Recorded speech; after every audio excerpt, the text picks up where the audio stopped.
हमारी तरफ से वो आवेदन वापस निरस्त है। अगर समाज ये चाहेगी, मतलब समाज को पता चला है चीज़ों के बारे में, अगर वो चाहते हैं कि नहीं महाराज जी अच्छा काम कर रहे हैं, तो वो निवेदन लेके जो विरोध कर रहे हैं वो अगर हमारे पास आते, आप सब कहते हैं कि अच्छा कार्य था आप करिए, तो पुनः हम करेंगे ना, हमने उसको निरस्त कर दिया। जो सबसे पहला विरोध शुरू हुआ था वो हुआ,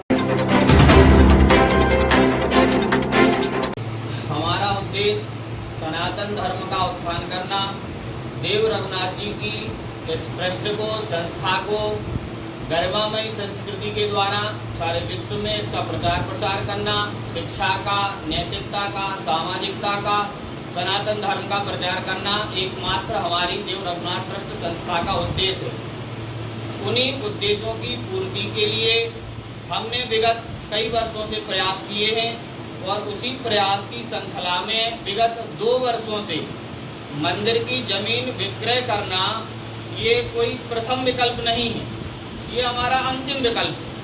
प्रथम विकल्प पे भी हमने कई चीज़ों पे पहले इससे चर्चाएं की हैं, जैसे कि हम शिक्षा के क्षेत्र में, अध्यात्म क्षेत्र पे काफ़ी अच्छे उद्देश्यों पे काम करना चाहते थे। हमने छोटे छोटे प्रयासों के माध्यम से पूर्व में किए भी हैं और उसी को बृहद रूप में हमारे करने का विचार था। तो हमने कई लोगों से चर्चा बात की पहले कि हम अपनी देव रघुनाथ जी की ट्रस्ट की भूमि आपको उपलब्ध करा देंगे। कोई अच्छी मात्रा में अगर पैसा ले आके उसमें लगाना चाहता है, 10-20 करोड़ रुपए लेके लगाए, हम एक अच्छा बड़ा स्कूल, अच्छी कॉलेज, अच्छी आवासीय व्यवस्था यहाँ के बच्चों को पढ़ने के लिए दे पाएँ, तो इन हमारे उसमें उद्देश्य रहेंगे, हमारे उसमें संस्कार रहेंगे, हमारे अनुसार उसका संचालन रहेगा।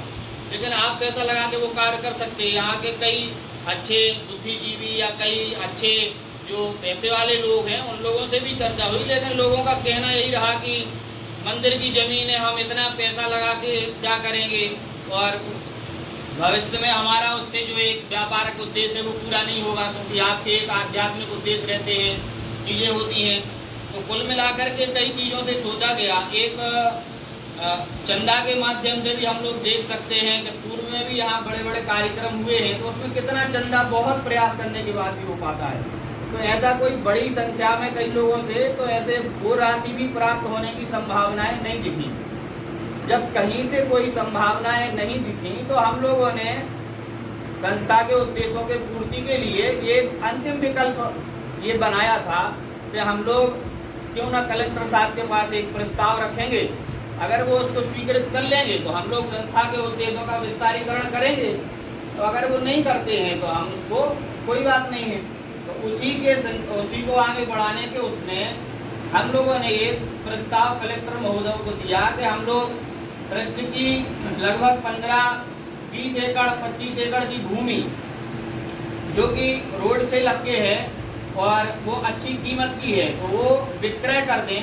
उससे हमारे पास जो धनराशि आए 25 से 30 करोड़ रुपए की मान लो धनराशि उससे हमें मिलती है, तो उस पैसे से हम उसी जमीन में बीना में ही कम से कम 15 एकड़ जमीन में एक 15 करोड़ रुपया लगा के एक अच्छा आवासीय विद्यालय बीना के लिए बनाना चाहते और उस विद्यालय में राज्य स्तर की सुविधाएं, स्पोर्ट, खेल आदि बहुत सी अच्छी तैयारियां, आवासीय सुविधा उसमें हम दे करके, जो कि बीना स्तर पे अभी उपलब्ध नहीं है।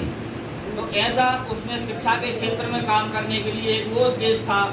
दूसरा उद्देश्य हमारे यहाँ संस्कृत विद्यालय आदि में, जैसे कि कई बार प्रश्न उठता रखता है कि संस्कृत विद्यालय आदि चलता है, सभी वर्गों का अध्यात्म या संस्कार आदि के लाभ नहीं मिल पाते हैं, सामाजिक कई स्तर पे बातें हुई। तो एक 3 एकड़ भूमि में लगभग हम लोग संस्कृत विद्यालय का निर्माण 4 से 5 करोड़ रुपए में करना चाहते थे, जिससे समाज के हर वर्गों को संस्कृत पढ़ने का, संस्कृत को जानने का, अध्यात्म क्षेत्र में प्रवेश करने का अवसर प्राप्त होता। तो एक संस्था का ये भी उद्देश्य था कि मंदिर से ही लगी हुई कुछ जमीन है उसमें हम एक बड़ा संस्कृत विद्यालय ऐसा स्थापित करें जो सभी वर्गों को उसका लाभ मिलता।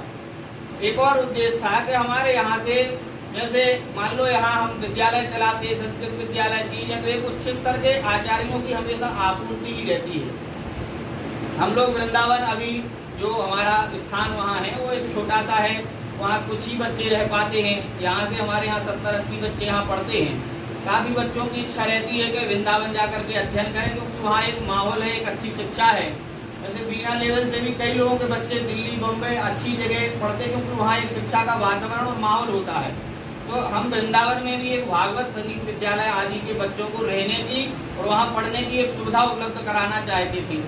बहुत सारे लोग, जैसे हमारे अध्यात्म क्षेत्र की राजधानी श्रीधाम वृंदावन है, बहुत सारे लोग यहाँ से वहाँ जाते हैं और जाकर के वहाँ अन्य अन्य जगह रुकते हैं। वहाँ बहुत पैसे में उनको व्यवस्था मिलती है, परेशान भी होते हैं। कई लोगों ने हमसे चर्चा की, जो महाराज जी वृंदावन में अपना जो स्थान है उसमें बहुत छोटी जगह है और सभी लोगों को व्यवस्था उपलब्ध नहीं होती, तो आप क्यों नहीं एक बड़े स्तर पे एक आप स्थान बनाएं, जिससे यहाँ के जाने वाले लोगों को रहने आदि सुविधा का एक लाभ मिले। जैसे कि कई लोगों ने बताया कि अभी मंडी बामरा के कोई रघुवंशी समाज ने अयोध्या में एक धर्मशाला बनाई थी। यहाँ के कई लोग गए तो उसकी बड़ी तारीफ की कि चलो कम से कम अपने यहाँ की एक धर्मशाला वहाँ है, तो ऐसी स्थिति में वहाँ रहने आदि की सुविधा बढ़िया अच्छी व्यवस्थित होती है। तो इसी तरह पे आपको भी एक बड़े स्तर पे कुछ धर्मशाला वगैरह बनाना चाहिए, जिससे लोगों के वहाँ जाते हैं तो अध्यात्म पूर्ति भी हो और लोगों को एक व्यवस्था भी मिल जाए। तो कई लोगों के कहने से ऐसा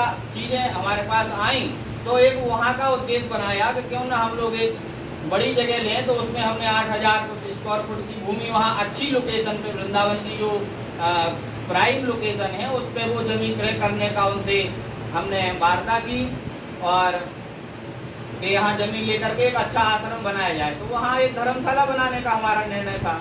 तो ऐसे आने वाले समय में हम जैसे स्कूल बनाते यहाँ और चीज़ें करते, फिर आगे हम कन्या गुरुकुल आदि जो उनके कौशल विकास आदि टेक्निकल सुविधा आदि की व्यवस्था भी यहाँ दे करके एक शिक्षा के क्षेत्र में बड़े स्तर पर काम करना चाह रहे थे। इन सब उद्देश्यों की पूर्ति के लिए हम लोगों ने सोचा कि अगर मंदिर की भूमि हम विक्रय करते हैं तो इनसे सारे उद्देश्य पूरे हो जाते हैं। और मंदिर के लिए भी हम लोग अगर 20 से 25 एकड़ भूमि विक्रय कर भी रहे हैं तो हम लोग 50 एकड़ भूमि क्रय भी कर रहे थे उसमें। मान लो हम 8 से 10 हजार रुपये एकड़ की भूमि अगर कहीं क्रय करते तो उसमें हमें 5 करोड़ रुपया 6 में आराम से हमारी 40 एकड़ 50 एकड़ भूमि उसमें हमें आ जाती। तो मंदिर का रकबा भी हम डबल करते और उससे हमारा राजस्व भी बढ़ता। जैसे अभी जो 25 एकड़ से हमारी जैसे कीमती भूमि है, लेकिन ठेका तो हमको वही निर्धारित मिलेगा ना, क्योंकि हम कृषि कार्य उससे करते हैं, कोई व्यापारिक उपयोग में नहीं लेते हैं। तो उस भूमि से हमको मान लो जो पैसा मिलता है 20-25 एकड़ का, तो 3 से 4 लाख रुपया मिलेगा। वही भूमि हम डबल कर देते हैं तो 7 से 8 लाख रुपये भी हमें उससे मिलता है। भविष्य में राशि और भी बढ़ सकती थी। तो हमारा राजस्व भी बढ़ रहा था, हमारे मंदिर की भूमि का रिकॉर्ड भी बढ़ रहा था, भूमि भी डबल हो रही थी और हमारी संस्था के सारे उद्देश्यों की पूर्ति भी हो रही थी। तो इन सारे उद्देश्यों की पूर्ति के लिए सब कुछ मंदिर के लिए उचित और अच्छी चीजें लगी, इसलिए हमने ये निर्णय लिया था। उसमें कोई जमीन बिक्री नहीं है और वो जमीन को हमने एक कलेक्टर महोदय के नाम से प्रस्ताव दिया था। अगर उनको अच्छा लगती है चीज तो वो करते, अच्छी ना लगती तो भाई कोई बात नहीं, अगर वो चीजें उनको ना लगती तो ना करते। इसमें हमारे कोई गलत उद्देश्य नहीं थे, हमारी कोई किसी को लाभ पहुंचाने की भावना नहीं थी। जो भी था सारा स्पष्ट था, खुला था, सारी चीजें ओपन थी। प्रशासन की नजर में रह करके उनके जानकारी में ही हम सारे कार्य कर रहे थे। कोई धोखा छपाव से ये सब काम नहीं करने का संस्था का उद्देश्य था।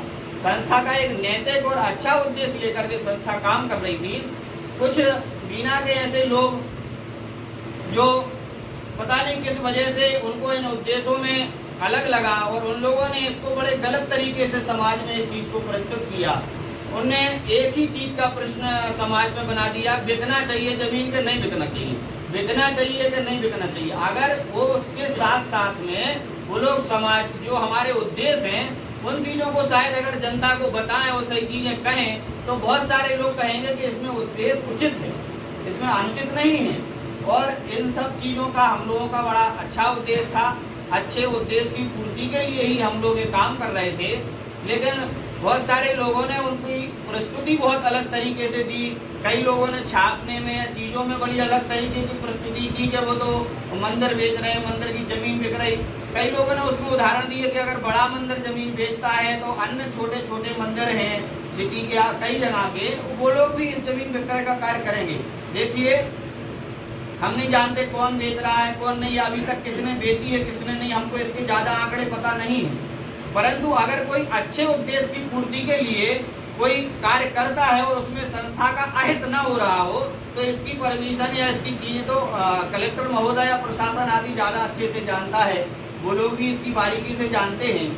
तो हम लोगों ने जो भी ये कार्य किया था वो एक अच्छे मन, एक अच्छे उद्देश्य के लिए किया था, लेकिन उन लोगों ने, विरोध करने वालों ने जो जनता में इसका प्रस्तुतिकरण दिया है वो गलत तरीके से दिया, या तो वो हमारी बात को या हमारे उद्देश्यों को ठीक से समझ नहीं पाए हैं, या फिर शायद वो हमारे उद्देश्यों को समझना ही नहीं चाहते हैं। तो हम आप लोगों से यही सब कहना चाहते हैं कि अगर यहाँ की समाज, यहाँ की जनता, बीना के लोग इस चीज को नहीं चाहते हैं कि मंदिर के ये सारे बृहद उद्देश्य पूरे हों, या ये चीजें हों, या जमीन क्रय विक्रय करना उचित है, नहीं उचित है, तो हम कोई भी ऐसा निर्णय नहीं करना चाहेंगे कि जो हमारे संस्था के अहित में हो, हमारे सनातन धर्म के अहित में हो, हमारी सनातन धर्म की उसमें बृहद मात्रा में गरिमा गौरव को ठेस पहुंचे, नुकसान हो, ऐसा हम कोई भी कार्य नहीं करना चाहते।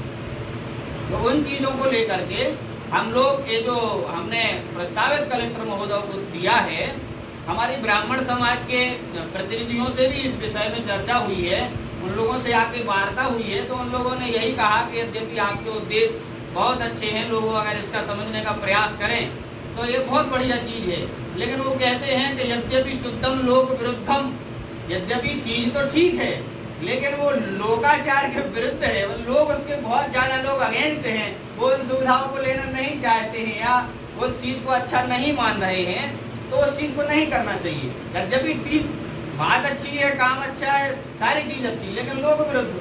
तो उन्होंने कहा महाराज जी अगर इसमें काफी लोगों के विरुद्ध चीजें लगती हैं तो आप मत करिए ऐसी चीजों को, आप उसको कैंसिल कर दीजिए। हमने उनकी बात को भी स्वीकार किया और हमने इसको किया कि ठीक है, हम उस प्रस्ताव को निरस्त कर देंगे, हमें कोई इसकी आवश्यकता, क्योंकि उसमें अकेले हमारा लाभ नहीं होना है, उसमें समस्त बीना के विकास का लाभ है, समस्त लोगों का, समस्त वर्गों का उसमें लाभ है। एक अच्छी कोई संस्था बनती है तो अब बीना के लिए ही उसका लाभ मिलता, तो इसी उद्देश्य के उसके लिए हम लोगों ने, देखिए वर्तमान में विद्यालय बहुत है, बाहर जाते हैं बच्चे पढ़ते हैं, लेकिन वहाँ जाकर के उनकी क्या व्यवस्थाएं बनती हैं, वो पाश्चात्य से कितने जुड़ जाते हैं, कितने चीज़ों से उनको सामना करना पड़ता है बाहर जाके। अगर वो व्यवस्थाएं आपको बीना लेवल पे मिलती तो उसमें बुराई क्या थी।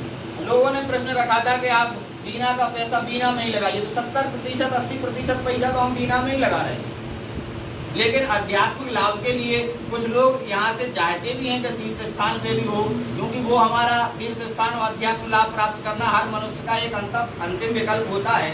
तो कुछ लोगों को वहाँ जाने से रहने और भगवान के दर्शन आदि की व्यवस्था मिल जाए और कुछ बच्चों को अध्ययन का मिल जाए, तो उसमें बुराई हमको समझ में नहीं आई। यही हमारी ये संस्था के सारे उद्देश्य थे। कुछ चीज़ों के उत्तर होंगे जो हमारे संस्था से जुड़े हुए लोग हैं, जो यहाँ के विषय में काफ़ी चीज़ों से जानते हैं, वो भी देंगे, और जो उचित लगेगा तो हम भी बता देंगे। गुरु जी आपसे